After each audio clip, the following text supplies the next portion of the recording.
Hey guys, it's Mythos Gamer. Welcome back for turn number 4 of our 4th game. Before we get started, I want to fix a mistake that I've made the past few turns. While Daisy was in the other world, she was using the magic tome. And of course, when you're in the other world, you do not have movement points. And I wasn't thinking about that when I was using it. So she gained, I believe, 2 clue tokens. I'll have to go back and look, maybe 3. What I'm going to do, she has no clue tokens right now because she used them all to seal the gate. But she could have used Patrice's clue tokens. Patrice has the ability to share clue tokens. So, I'm going to remove 2 clue tokens from Patrice. Bring her down to 6 clue tokens. And that should straighten everything out. If I used it 3 times, I'll go back and look. Then I'll remove another one. But now that we got that straightened out, before we get started with our turn, I want to do a quick overview of our investigators and let you know where we stand. Our first investigator, Hank, has 6 stamina and 5 sanity. He has 4 clue tokens and $3. And for his skills, he has a speed of 5 and a sneak of 1, a fight of 5, a will of 0, a lore of 0, and a luck of 4. And in our game, he is stuck in the first area of another dimension. Because of his encounter card last turn, he cannot move from that area this turn. Our second investigator, Daisy, has 5 stamina and 5 sanity. She also has $5.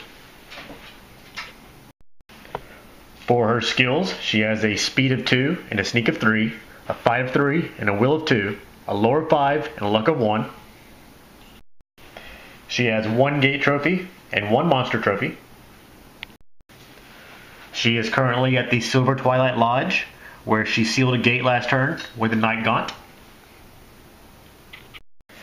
Our third investigator, Patrice, has 4 stamina, 5 sanity, 6 clue tokens, and $2. For her skills, she has a speed of 4 and a sneak of 1, a fight of 4 and a will of 1, a lore of 5, and a luck of 0. She is currently at the Black Cave, where she's been stuck a few turns. And our last investigator, Agnes, has 5 stamina, 5 sanity, 5 clue tokens, and $1. And for her skills, she has a speed of 4 with a sneak of 0, a fight of 4 and will of 0, a lore of 6, and a luck of 1. Agnes also has 2 toughness worth of monster trophies. And she is currently at the Unvisited Isle. Alright, that's all of our investigators.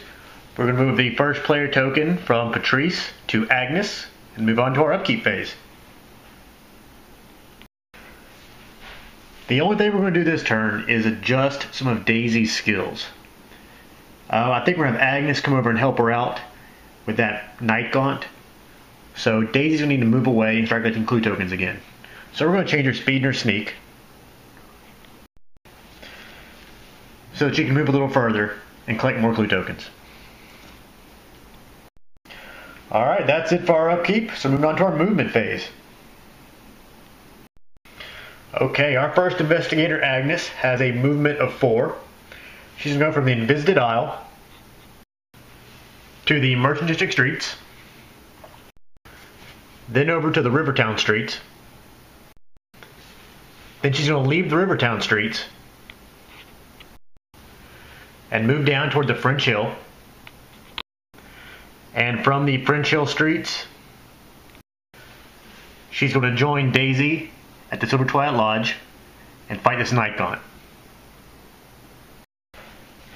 The night gaunt causes -1 to hard checks, doing 1 sanity damage, -2 to combat checks, and if you fail a combat check, you're drawn through the nearest gate. We only have 1 gate on the board, another dimension, and that's the one that Hank's been stuck at for the past 3 turns. So we have to make sure we kill this thing without losing a combat check. For the horror check, Agnes has a will of 0, so -1. She's going to take 1 sanity damage, bringing her down to 4 sanity, and we'll move on to combat. Agnes has a fight of 4 and a lore of 6.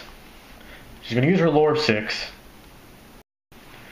to attempt to cast Wither. It has a modifier of +0, and if she's successful, she gains +3 to combat checks, plus an additional +1 because Wither requires one hand.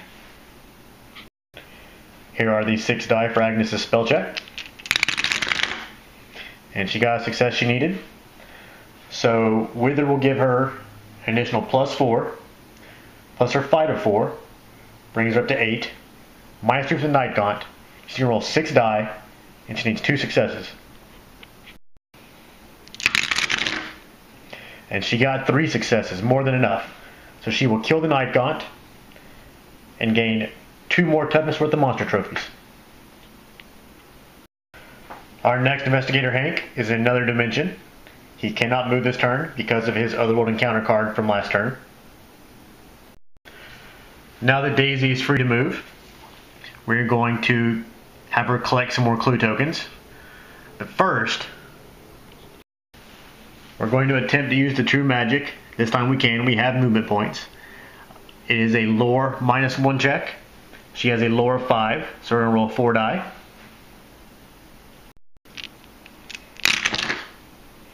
And she did not get a success, so no clue token this turn. Daisy has 3 movement points left. She's going to go from the lodge to the streets, and then to the witch's house, where she'll collect a clue token, giving her her first clue token. And our last investigator, Patrice, has a movement of 4. She's going to leave the Black Cave and go to the Rivertown streets, then move over to the Merchant District streets. She's then going to leave the Merchant District, going up to Northside. Now I could leave her at the Northside streets so she collect a clue token, but there is a Bikey in the sky, and if a circle comes up on the Mythos card, it would attack her. So because she has 1 movement point, we're going to move her to safety at the newspaper. She'll collect that clue token, bringing her up to a total of 7. Alright, that is it for our movement phase. Moving on to our Arkham Encounters phase. Agnes is over at the Silver Twilight Lodge. She does not have a membership there. She'll have to draw an encounter card. Make a luck -2 check. If you pass, Carl Sanford opens the door as you're about to knock. It's about time you showed up, you fool. Here, take this. You know what to do with it. Carl then hands you a package and closes the door. Draw 1 unique item. If you fail the check, nothing happens. Agnes has a luck of 1, so -2 puts us at 0. I don't want to use any clue tokens, so I think we're just going to have to fail this encounter card. Our next investigator, Daisy, is at the witch's house, so we'll draw an encounter card. Excuse me, stranger, but have you ever seen the symbol before? A man standing near the house holds up an occult symbol. Make a lore -1 check. If you pass, the man introduces himself as Thomas F. Malone, a police detective visiting Arkham on a case. He's impressed with you and offers to join you. Take his ally card. If it's unavailable, he tells you some valuable information instead. Getting 2 clue tokens. If you fail, nothing happens. Awesome. Daisy has a lore of 5. -1, we're going to roll 4 die.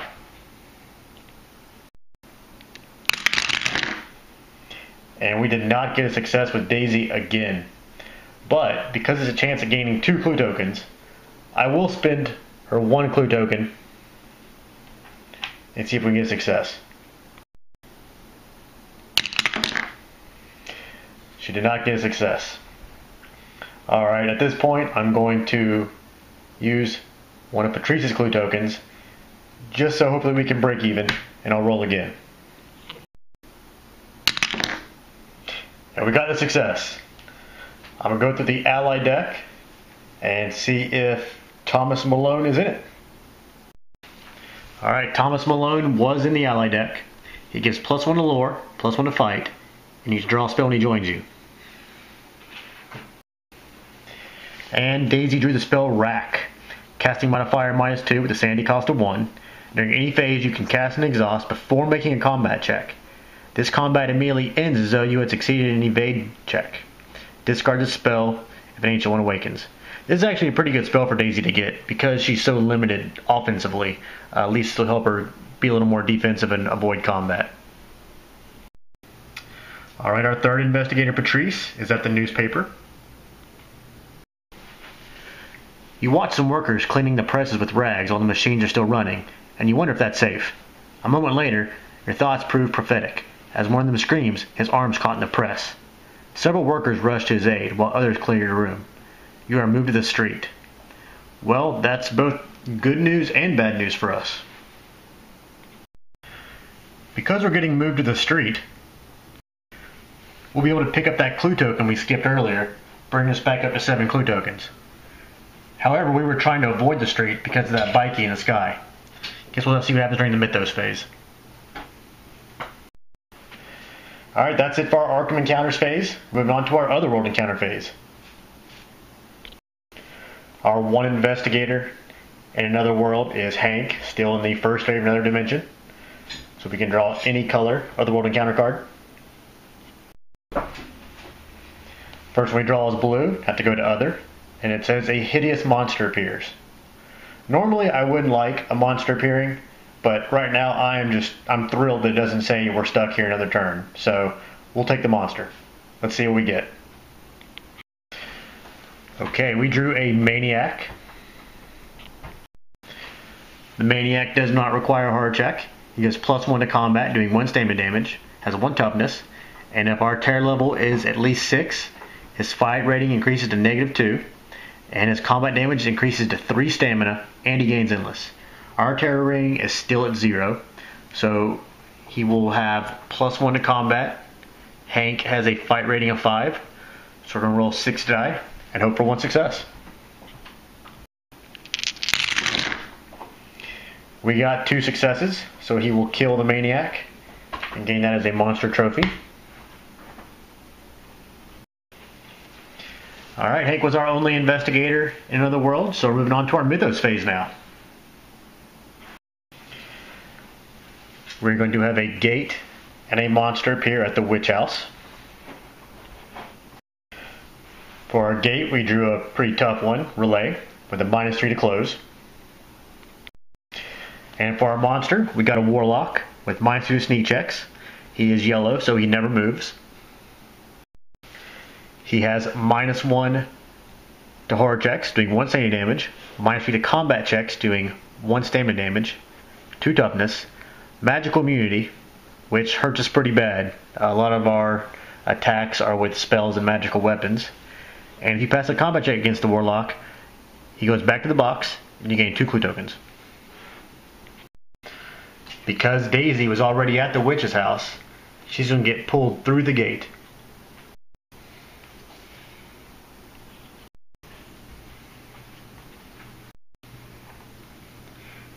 And because she was pulled through the gate, she'll be delayed until next turn. Because a new gate opened up, right in their Doom token and Doom track, bringing us up to 6. We are now halfway there. And Patrice is going to use her Ominous Dreams ability, giving her a clue token, bringing her up to 8. Next, a clue will appear at the Black Cave.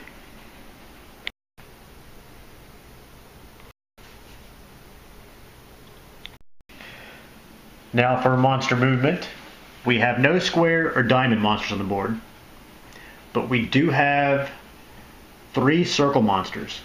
One of them is the warlock, and he's yellow, so he doesn't move at all. But we also have the wizard Watley and our bikie that's in the sky.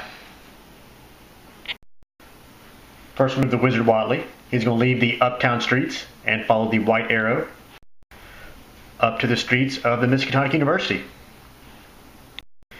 And our bikie that is in the sky. Because we do have an investigator in a street area, we have Patrice and Northside Streets, the bikie is going to move to her location.